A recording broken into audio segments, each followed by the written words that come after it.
because this is one of the most common concerns that parents have. How do we get siblings to get along, right? The first thing that I want to address for you is this idea of redirection. A lot of traditional parenting discipline and advice centers around the idea of redirection. We redirect the child if they don't share, or if they don't like their food, or if they repeatedly touch something they're told not to, we redirect them, that sort of thing. Now, I'm not saying that redirection isn't useful, especially when you're in a time crunch. We've all been under the pressure of getting out the door, getting the kids fed or off to school, and using redirection. We might use it and then just pray for that moment of silence where nobody's crying or whining. And so that redirection in that moment can give us that momentary solace. But redirection is short term.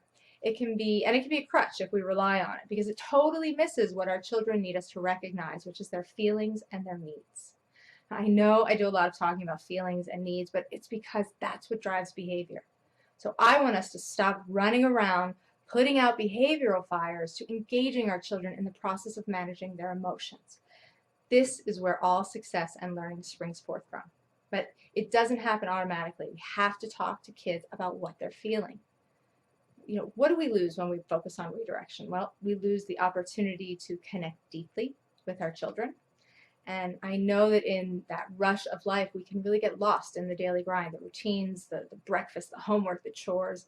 But our kids sense it. The expense of redirection is often that the bond that we feel with our kids and that level of cooperation that we feel is tied to that level of connection that they are feeling. So if connection's off, cooperation's going to be off.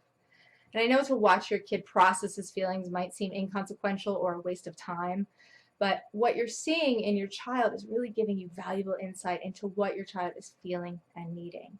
And from there is how you can learn to help him learn new skills, learn what he needs to recover, feel safe, and even move to a new point of view. Or maybe simply that acceptance is acceptance of the situation as it is. Maybe that's the resolution. Sometimes I feel better now. Nothing has changed, but I feel better is where we need to get to. So before we jump to a resolution, we have to do a little discovery. So let's shake it down with the TEACH tool. And the TEACH tool is my 5 steps for conflict resolution. Starts with T, take a breath. We need to get regulated. Now this may mean that you need to pull out a pattern interrupt. In my house, when tempers are flaring or the commotion is too much to bear, we use things like, we used to use these handy meditation bells with this really fabulous gong sound, but now they're in storage now. So someone actually will run to the piano and kind of tear it up. But the point is that the focus is interrupted. And the play or the joke or whatever it is that helps your family release tension moves us to a place of being receptive. It redirects the focus, and then we breathe.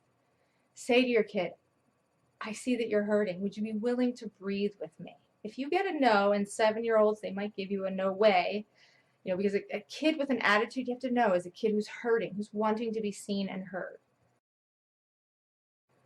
So you say, okay, you know what? It's hard for us to talk when you're upset, but would you be willing to talk when you're feeling better, right? Instead of trying to force it. And then when everyone is calm, we state what we see. Or maybe you didn't see what just happened. Maybe you just state what you're seeing now.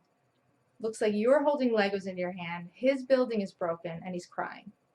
So just with the observable eye, make a non-judgmental statement about what you see and hear, not what you think. Don't run in and play judge and jury, determining right and wrong and handing out consequences. Why are you taking his Legos again? Can't you see he was building something? Why did you have to make him cry?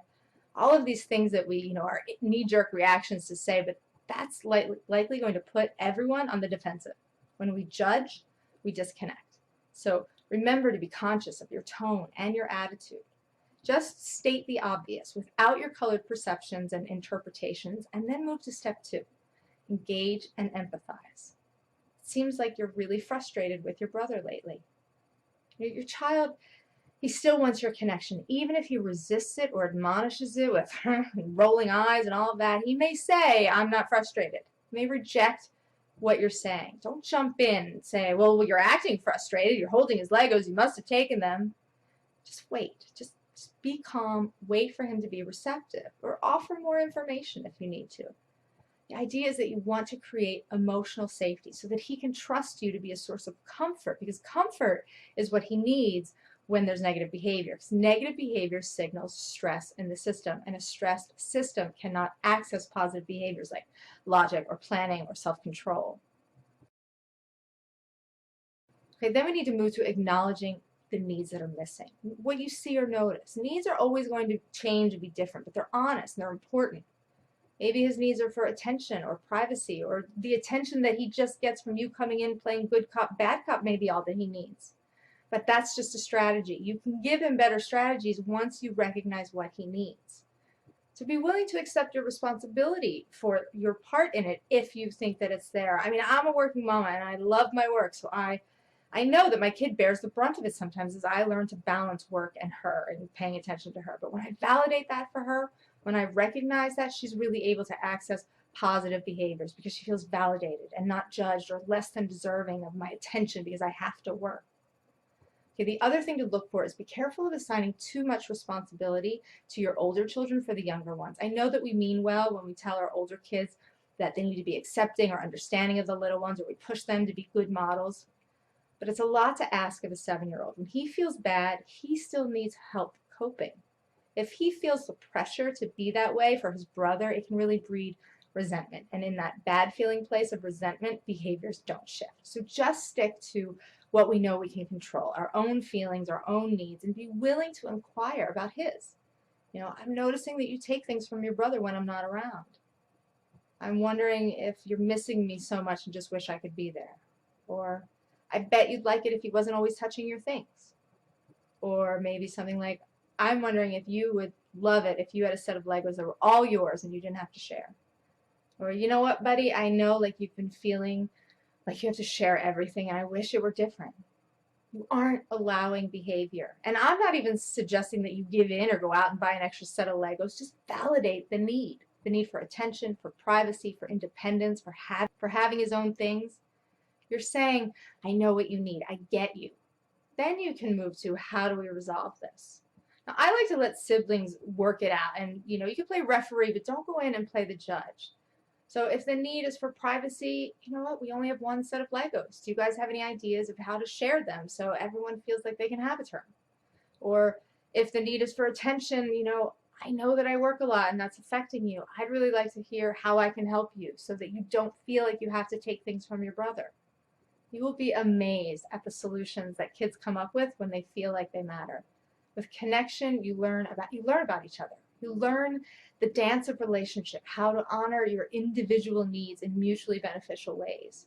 To soothe the stress response system it's not a relationship specific skill. We may do this with our partners, with our friends, with our family, with our bosses.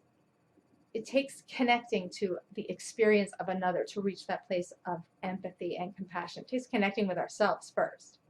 But when you're using empathy, when you're giving the children the skills by modeling coping skills, you give them the ability to find coping skills that will be sustainable.